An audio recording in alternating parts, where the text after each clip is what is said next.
जय गुरुदेव। सभी को प्रणाम। हम लोग उपासना समर्पण योग वांग्मय का स्वाध्याय कर रहे हैं। अध्याय 7 डे 10। कल के स्वाध्याय में हमने देखा सुख और दुख क्या है। इसका कोई अपना ठोस व्यक्तित्व नहीं है, दोनों ही का कोई अस्तित्व नहीं है, दोनों ही निशेष हैं। आगे गुरुदेव जी लिखते हैं इसमें, सुख और दुख का संबंध मनुष्य की भावात्मक स्थिति से मुख्य है। जैसा मनुष्य का भावना स्तर होगा उसी के अनुरूप में सुख और दुख की अनुभूति होगी। गुरुदेव जी हमें बता रहे हैं कि सुख और दुख का संबंध मनुष्य की भावना से है, मनुष्य की भावनात्मक स्थिति से है।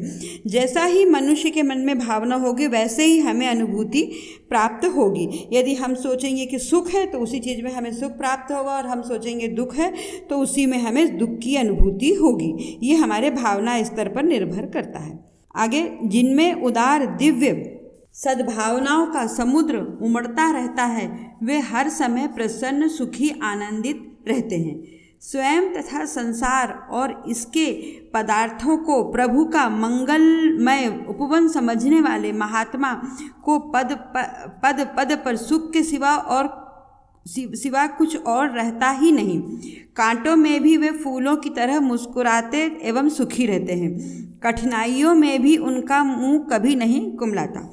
गुरुदेव जी हमें बता रहे हैं कि ये सुख और दुख भावना से ही हमें उसकी अनुभूति होती है।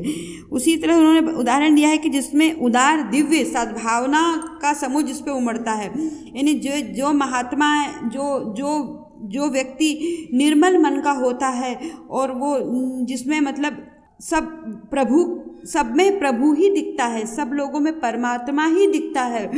उसमें क्या होता है, दिव्य सद्भावनाएं जिसका समुद्र जिसके मन में उमड़ता रहता है वो हमेशा हर समय प्रसन्न रहता है। और स्वयं तथा संसार उसके पदार्थ, स्वयं तथा संसार उसे क्या होता है, उसे सिर्फ सुख ही सुख दिखता है, उसे सिर्फ हर जगह प्रभु का ही वास दिखता है और प्रभु का मंगलमय उपवन समझता है। वो पूरे संसार को क्या समझता है कि प्रभु का एक मंगलमय उपवन है। इसके सिवा उसे हर क्षण क्या दिखाई देता है, सुख ही सुख दिखाई देता है। क्यों दिखाई देता है? क्योंकि वो महात्मा है, वो स्वयं वो संसार को एक मंगलमय, प्रभु का एक मंगलमय उपवन समझता है। और कांटों में भी वो फूलों की तरह मुस्कुराए। यदि उसको कोई कष्ट भी आता है तो उसमें भी वो हमेशा हंसता मुस्कुराता रहता। कठिनाइयों में भी उसका मुंह कभी नहीं कुमलाता। इसलिए ये हमारा सुख क्या है, सुख और दुख हमारी भावना के ऊपर ही निर्भर करता है। जैसा हम विचार करते हैं वैसा ही निर्मित हो जाता है। यानी एक जो दिव्य आत्माएं हैं, जो दिव्य लोग हैं, वो हमेशा सुखी आनंदित रहते हैं, क्योंकि उन्हें संसार चाहे कष्ट में हो चाहे सुखी हो, वो उन्हें दोनों में ही सब अच्छा ही प्रतीत होता है। इसलिए वे हमेशा खुश रहते हैं। इसके विपरीत गुरुदेव जी हमें बता रहे हैं, इसके विपरीत संकीर्ण मना, हीन भावना वाले, राग द्वेष से प्रेरित स्वभाव वाले व्यक्तियों को यह संसार दुखों का आगार मालूम पड़ेगा। गुरुदेव जी बता रहे हैं कि इसके विपरीत वो तो क्या है कि वो दिव्य साधना वाले लोग हैं, लेकिन जो संकीर्ण भावना वाले, हीन भावना वाले हैं, हमेशा राग द्वेष, दूसरों में बुराइयां ही देखने वाले हैं, ऐसे स्वभाव के जो व्यक्ति होते हैं वो उनको क्या संसार दिखता है, उन्हें संसार एक दुखों का पहाड़ मालूम पड़ता है। ऐसे व्यक्ति कभी नहीं कहेंगे कि हम सुखी हैं, वे दुख में ही जीते हैं और दुख में ही मरते हैं। गुरुदेव बता रहे हैं कि जो संकीर्ण भावना वाले व्यक्ति हैं वे दुख में ही हमेशा जीते हैं। वे कभी नहीं कहेंगे कि हम सुखी हैं। वे हमेशा कहेंगे अरे आज ये हो गया, आज वो हो गया, हमेशा दुख ही दुख मनाएंगे और दुखों में ही जीते हैं, दुखों में ही मरते हैं, है ना। आगे गुरुदेव बता रहे हैं कि दुर्भावनाएं ही दुखों की जनक है। इसका मतलब यही है कि दुर्भावनाएं ही दुखों की जननी हैं। इसी तरह वे हैं जिनका पूरा ध्यान अपनेपन पर ही है। गुरुदेव ने बताया कि जो दिव्य आत्माएं हैं वे हमेशा सुखी रहती हैं, जो संकीर्ण मनुष्य वे हमेशा दुखी रहते हैं। इसके अलावा तीसरा उन्होंने बताया है कि उनका भी ऐसे भी व्यक्ति हैं जिनका ध्यान अपनेपन पर ही रहता है, उनका भी दुखी रहना स्वाभाविक है। जिसमें अपनेपन की भावना है वे भी हमेशा दुखी रहते हैं। केवल अपने को सुखी देखने वाले, अपना हित, अपना लाभ चाहने वाले, अपना ही एकमात्र ध्यान रखने वाले संकीर्ण मना व्यक्तियों को सदैव मनचाहे परिणाम तो मिलते नहीं। अतः अधिकतर दुख और रोना धोना इस तरह के लोगों के पल्ले पड़ता है। इसके अलावा गुरुदेव बता रहे हैं कि जिसमें तीसरा व्यक्ति वो है जो अपनेपन की भावना रखता है, सिर्फ अपना ही सुख देखता है, सिर्फ अपना ही लाभ देखता है, जो अपनापन में ध्यान जिसका रहता है, वो ऐसे संकीर्ण व्यक्तियों को क्या हुआ, हमेशा तो अच्छे परिणाम मिलेंगे नहीं, हम कभी ना कभी तो उसके मन चाहे विपरीत परिणाम प्राप्त होंगे। अतः वह अक्सर दुखी रहेगा। क्यों? क्योंकि उसके मन चाहे उसको परिणाम प्राप्त नहीं होते हैं, तो हमेशा रोना धोना ही लगा रहेगा, उसके जीवन में हमेशा रोना धोना ही उसके पल्ले पड़ेगा। आगे गुरुदेव बताते हैं कि आवश्यकता इस बात की है कि मनुष्य का भावना स्तर सार्वभौमिक हो।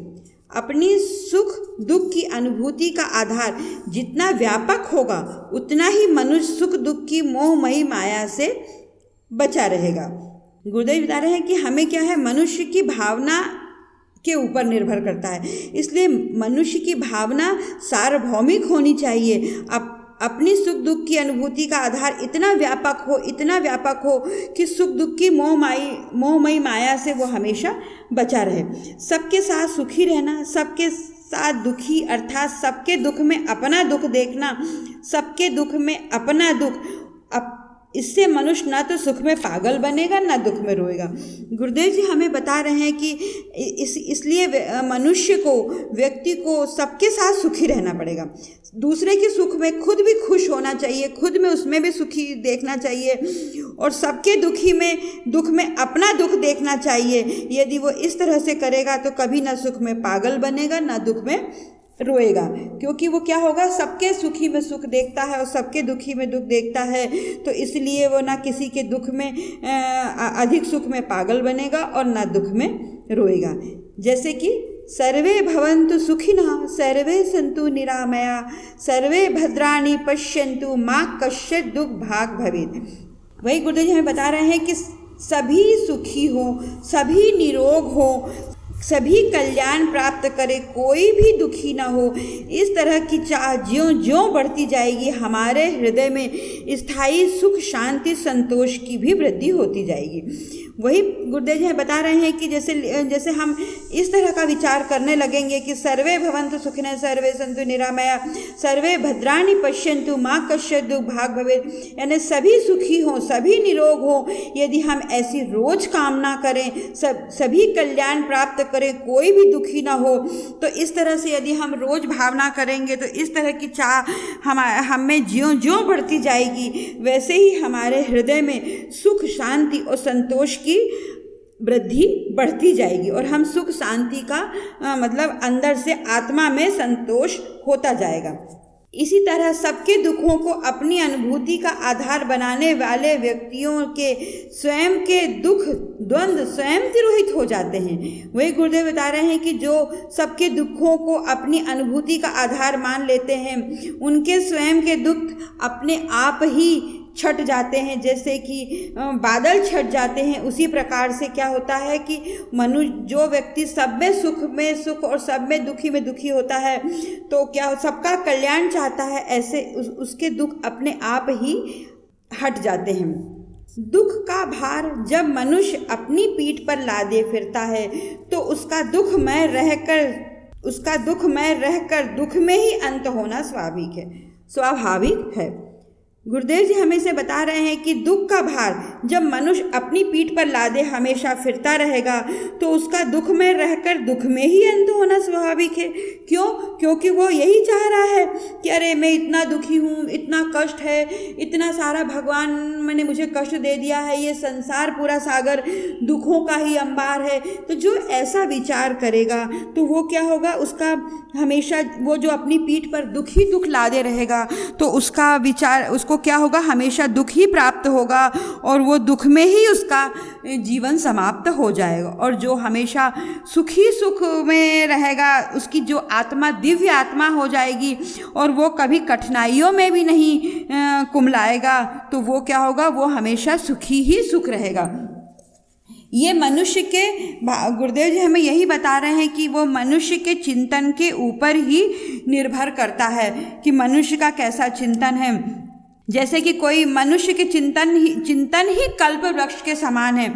जैसे मनुष्य किसी गांव में एक कथा मैंने अखंड ज्योति के स्लोगन में पढ़ी थी कि एक मनुष्य किसी गांव में जा रहा था, भूख प्यास का मारा था, थका हुआ एक पेड़ की नीचे ठंडी छांव में विश्राम करने लेट गया। कल्पना करने लगा, काश यहाँ पीने के लिए पानी होता। सोचते हुए पानी का झरना फूट गया। उसने प्यास बुझाई, फिर सोचा कुछ खाने को होता। स्वादिष्ट पकवानों से भरा थाल सामने आ गया। सोचने लगा, काश सोने के लिए पलंग होता। तुरंत पलंग आ गया। इन सब घटनाओं से वो डर गया और सोचने लगा कि यहाँ कोई मायावी राक्षस तो नहीं। इतने में राक्षस सामने आ खड़ा हुआ। उसने विचार किया, यह मुझे खा न जाए। वो राक्षस उस यात्री को खा गया। वास्तव में वो कल्पवृक्ष था। इसका मतलब है मन की इच्छा अनुसार ही फल देता है। मनुष्य का चिंतन मनोबल एक प्रकार से कल्पवृक्ष ही है। उसका सदुपयोग करने वाला, सकारात्मक चिंतन करने वाला व्यक्ति अपने जीवन लक्ष्य को प्राप्त कर लेता है। इसी प्रकार गुरुदेव जी हमें बता रहे हैं कि मन ही वो चीज़ है जो हमें सुख और दुख की अनुभूति कराता है। मन से ही हम सुख प्राप्त करते हैं, मन से ही हम दुख प्राप्त करते हैं। इसलिए क्यों ना हम अच्छे विचार रखें, संसार को एक प्रभु का उपवन माने, संसार को एक हम प्रभु का एक ये उपवन माने, तो इसमें हम सुख ही सुख देखेंगे और हमेशा दुख हमारे अंदर से हटता जाएगा।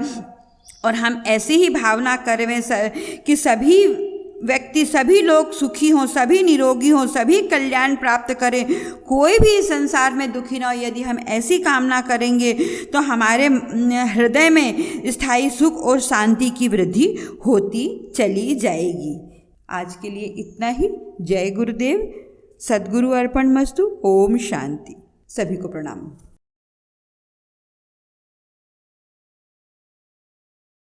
हमारे YouTube चैनल को सब्सक्राइब करें और बेल आइकन को दबाकर ऑल पर क्लिक करें ताकि नोटिफिकेशंस आपको मिलती रहें।